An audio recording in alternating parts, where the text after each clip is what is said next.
apa saja akibat yang mungkin terjadi kalau kita sulit memaafkan ya Bang? Saya nggak ngerti sesakit apa orang yang menanyakan ini. Aku nggak mau ngerepotin Allah. Aku balas sendiri. Kalian tahu nggak sih kalau orang yang berbuat jahat kepada kita, itu ada timbal baliknya. Yang menjanjikan bukan seorang Rishad, tapi yang menjanjikan adalah Allah. Dan wa wa'dallahi haq. Allah itu adalah sebaik-baik penepatan janjinya.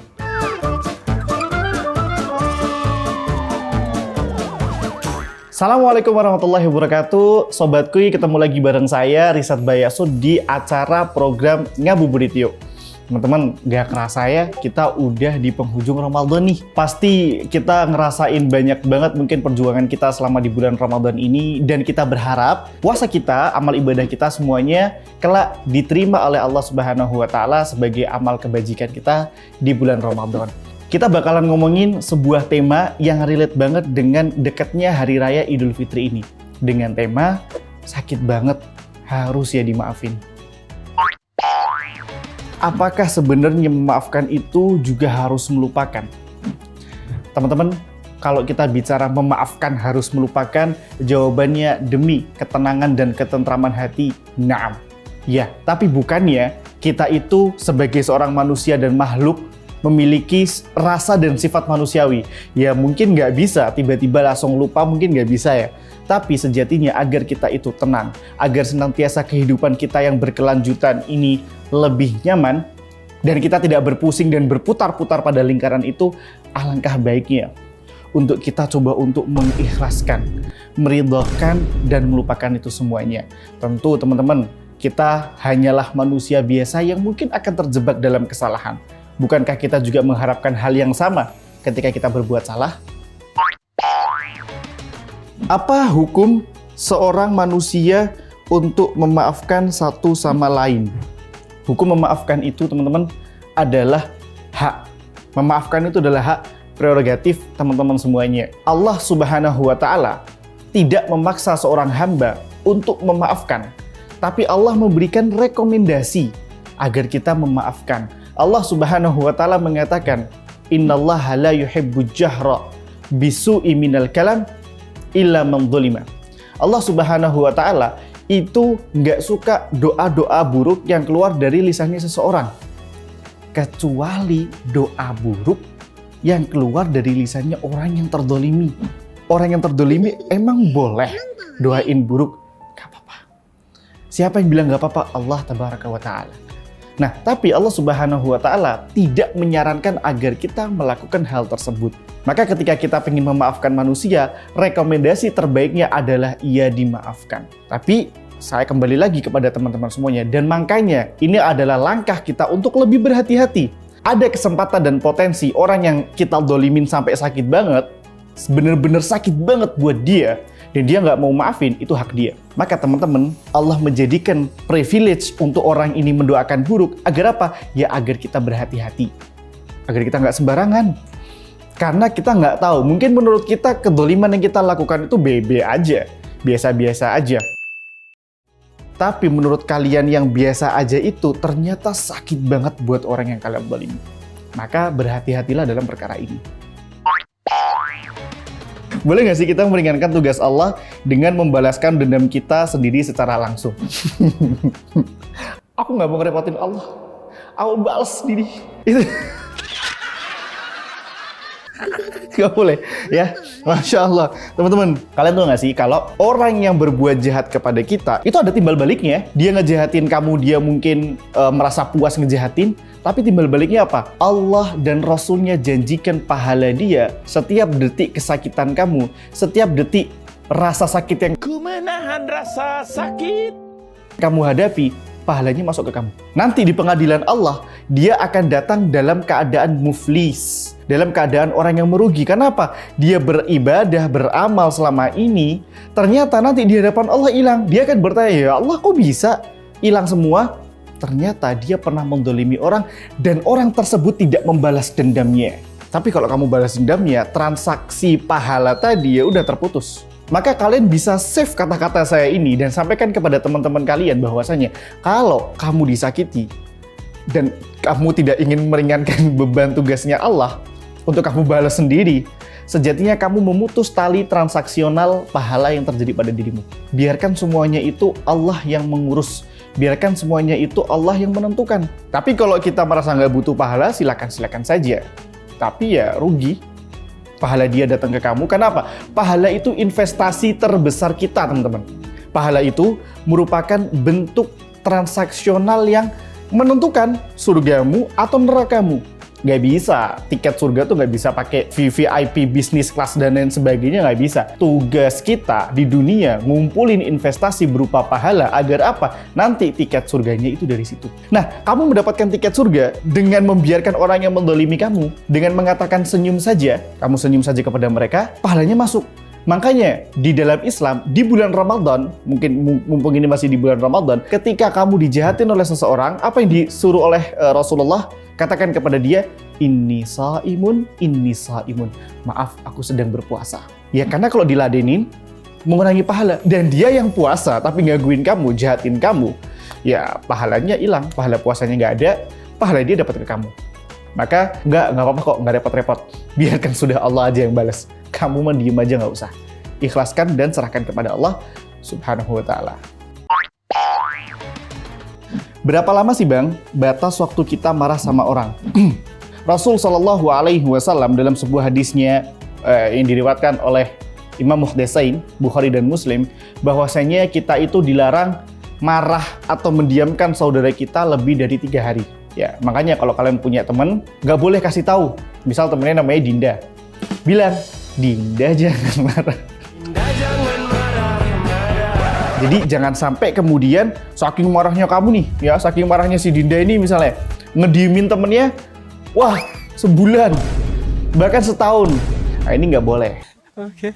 Karena Rasul Shallallahu Alaihi Wasallam mengatakan tidak halal bagi seorang Muslim memutuskan tali persaudaraannya dan mendiamkannya lebih dari 3 hari. Udah 3 hari aja. Jangan sampai kita itu benci, marah, bahkan nge-cut off. Kalau emang tidak harus banget di-cut off, jangan sampai di-cut off. Misalnya perbedaan pendapat atau bilang kembalian aku 1.000 pada 500 tapi ngeyel maunya 1.000. Permasalahan-permasalahan yang remeh-remeh jangan sampai menjadi suatu hal yang berkepanjangan dan fatal. Kurang lebih kayak gitu. Pertanyaan selanjutnya, apa saja akibat yang mungkin terjadi kalau kita sulit memaafkan ya Bang? Kamu kalau sulit banget memaafkan dan tidak hanya 1-2 kali, sebabnya apa? Sebabnya akan terjadi kekerasan hati. Hati kita makin keras, hati kita makin tidak toleran. Padahal kalau kita berbuat salah, tentu kita pasti pengen diampuni bukan? Oleh Allah Subhanahu wa Ta'ala. Nah ketika Allah menggunakan cara kalian atau bercermin dengan cara kalian yang sama, kemudian Allah mempraktekkan gak mau nerima tobat kita, waduh, terus kita mau masuk surga lewat jalur yang mana? Kalau sudah yang punya surga gak mau maafin kita, tapi tidak. Allah Subhanahu wa Ta'ala mengatakan, andaikan dosamu itu segunung Uhud, sedalam lautan, engkau datang kepadaku bertaubat, maka Allah akan ampuni. Allah Subhanahu wa Ta'ala katakan dalam Az-Zumar 53, Qul ya ibadiyalladzina asrafu ala anfusihim la taqnatu min rahmatillah. Allah katakan, wahai Muhammad, katakanlah kepada hamba-hambaku yang dia itu udah ngelewati batasnya. Dia itu berbuat dosa itu udah banyak banget loh. Apa kata Allah? La taqnatu min rahmatillah. Kamu jangan putus asa terhadap rahmatku. Innallaha yaghfirudz dzunuba jami'a. Allah tuh mengampuni semua dosa. Makanya kalau kita melihat bahwasannya Allah Tabaraka wa Ta'ala itu mudah banget ngemaafin, ya kita kenapa enggak? Bang, tapi kalau aku ngemaafin tuh kadang keinget-inget sama dia karena ketemu terus. Kamu berhak untuk menjauhi dia. Untuk apa? Agar tidak terjadi hal-hal yang tidak diinginkan dalam diri kamu. Kerasnya hati, kemudian kamu jadi marah sendiri, tiba-tiba kamu kayak ngedep dalam hati kayak, nggak bisa. Terus kamu harus nyindir-nyindir di Twitter misalnya. Aku sebel banget sama ini padahal udah maafin. Jangan. Kalian harus cari bagaimana kalau emang kalian memaafkan, sudah tinggalkan orang itu. Kalau ketemu, ya udah nyapa seperti biasa aja. Tapi mungkin tidak sedekat dan seintens dulu ketika kalian itu dekat dengan dia. Kita sadar bahwa kita tuh adalah makhluk yang nggak lepas dari dosa. Apakah hukumnya wajib juga untuk memaafkan diri sendiri? Memaafkan diri sendiri, kalau kita berbuat dosa, itu bukan memaafkan, tapi bertaubat. Orang ketika berbuat dosa, ya aku maafin kamu wahai diriku. Enggak, tobat. Ya Allah, aku minta maaf ya Allah. Ya Allah, aku adalah hamba yang lemah. Tolong bantuanmu ya Allah, jadikan aku lebih istiqomah lagi. Jadi kita minta maaf dulu sama Allah dan berjanji kepada diri kita. Contoh, saya pernah nemuin orang itu ketika saya naik kepada dia, kamu kenapa nggak mungkin mencoba untuk menjadi lebih baik lagi? Kapan kamu mau sholat? Kata dia, aku sholat kalau aku udah bener.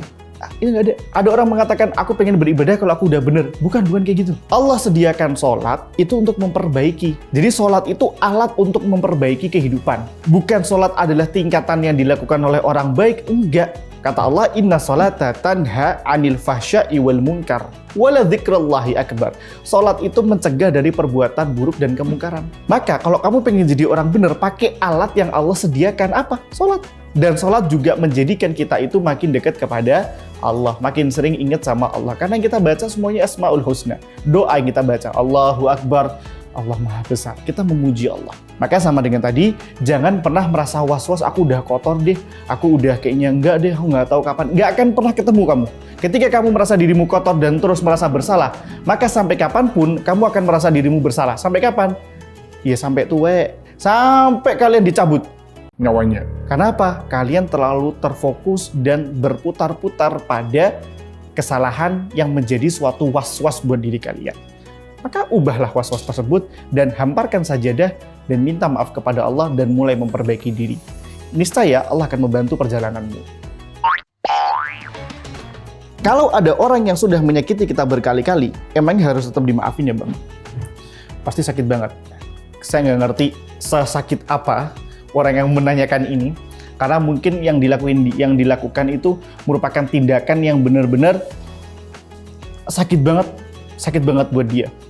Tapi apalah daya seorang manusia, teman-teman, yang kita itu juga makhluk yang terbatas, yang enggak juga, kalau kita dibilang makhluk yang sabar juga enggak, karena kesabaran mungkin sebagian orang akan beranggapan ada batasnya. Tapi kembali lagi, bagaimana kita menghindari agar kita tidak terjerumus dalam kesalahan orang ini? Aku bukan nge-cut off kamu karena aku nggak suka, nggak. Tapi aku nge-cut off, ngejauh dari kamu, biar kamu nggak berbuat dosa kepada aku. Aku nggak mau kamu makin sering berbuat dosa, maka aku menjauh darimu. Menyelamatkan dirinya, bukan kamu jadi nggak egois, kamu menyelamatkan dirinya dari perbuatan dosa. Maka cara yang terbaik adalah hindari. Apakah itu memutus tali silaturahim Bang? Silaturahim hanyalah untuk keluarga saja teman-teman. Karena silah ar-rahim, tali persaudaraan dari rahim. Tapi kita dengan teman-teman kita yang toksik banget, itu namanya ukhuwah Islamiyah. Hanya saja kayak yaudah hubungan Islamiyah, muamalah antar manusia. Jadi tadi, aku menghindar darimu bukan karena aku membencimu, tapi aku ingin engkau tidak terjebak dan terjerumus dari dosa yang sama. Itu adalah cara terbaik untuk mengatakan kepada orang-orang yang sering banget nyakiti kita. Apakah damai dan ketenangan batin baru bisa dicapai ketika kita sudah memaafkan ya Bang? Allah Subhanahu wa Ta'ala mengatakan, "Faman afa wa aslaha fa ajruhu 'alallah." Barang siapa yang memaafkan dan dia mengikhlaskan dan dia mempersatukan, maka fa'ajruhu 'alallahi subhanahu wa ta'ala. Maka dia akan mendapatkan pahala yang luar biasa di sisi Allah. Jadi kalau dikatakan ketenangan batin, bisa dikatakan iya. Karena dengan kita memaafkan, dengan kita mendapatkan ketenangan tersebut, itu adalah hal yang dianugerahkan khusus dari Allah kepada kita. Salah satu amalan yang diajarkan Rasulullah sebelum tidur, itu adalah memaafkan semua orang. Pengorbanan yang kita lakukan di sisi Allah itu nggak akan mungkin sia-sia. Seberat apapun kita menahan, segede itu pula kebaikan yang Allah siapkan kepada kita. Jangan pernah merasa yang kita lakukan tuh sia-sia. Sabar sia-sia, tabah sia-sia, memaafkan sia-sia. Kalau cinta sia-sia mungkin ya kita udah nggak diperjuangin lagi. Tapi kalau pengorbanan kepada Allah Subhanahu wa Ta'ala itu nggak ada yang sia-sia. Allah sudah menyiapkan seberapa besar, bahkan Allah kali lipatkan pengorbanan yang selama ini kamu rasakan. Betapa tidak teman-teman. Sekarang banyak banget tuh di media sosial atau tetangga kita sendiri yang mungkin dulu dia itu sabar, jualan pelan-pelan, ya masukkan ke sini, dia keliling panas-panas. Sekarang jadi orang kaya, jadi miliarder, suksesnya Masya Allah, tabarakallah, tapi tetap merendah bukan untuk meroket, tapi tetap memang benar-benar merendah terus. Nah, ini yang menjadi bukti bahwasanya Allah tuh nggak diem kok. Allah akan mengganti itu semuanya. Rasa sakit yang kamu alami saat ini, Allah akan menggantinya dengan kebahagiaan yang setimpal bahkan berkali-kali lipat. Jadi kalian harus ingat pedoman ini. Karena siapa? Yang menjanjikan bukan seorang Rishad, tapi yang menjanjikan adalah Allah. Dan wa wa'dallahi haq. Allah itu adalah sebaik-baik penepatan janjinya. Maka kalau kita niatin semuanya karena Allah, ketenangan batin ini karena memang Allah yang menyuruh, sudah percaya sama saya. Mulai dari apa yang saya katakan saat ini. Allah akan berikan ketenangan, kebahagiaan yang berlebih, bahkan sampai kamu akan lupa dengan penderitaan itu. Apakah ada doa khusus agar kita diberikan kelapangan hati dan akhlak yang baik? Doa khusus tentu ada, tapi sebenarnya ini doa yang umum sering banget kita baca. Apa sih doanya agar kita mendapatkan kelapangan hati dan akhlak? Ada sebuah doa yang mungkin teman-teman udah dengar, tapi nggak apa-apa, nanti juga kita bakal tampilin di sini juga. Doanya itu berbunyi, Rabbana la tuzigh qulubana ba'da idh hadaitana wa hab lana min ladunka rahmah. Rabbana la tuzigh qulubana. Ya Allah, janganlah Engkau condongkan hati kami kepada kesesatan ba'da idh hadaitana, setelah Engkau berikan hidayah kepada kami, wa hab lana min ladunka rahmah.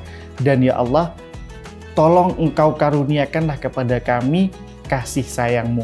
Jadi kita baca doa ini, kita amalkan doa ini, niscaya ini akan menambah ketenangan hati kita dan juga membuat diri kita lebih luas, tidak akan bingung, tidak akan merasa sakit hati lagi, dan fokus hanya menyerahkan semuanya kepada Allah Subhanahu wa Ta'ala tanpa mengingat-ingat kembali apa yang membuat kita sakit dan jatuh.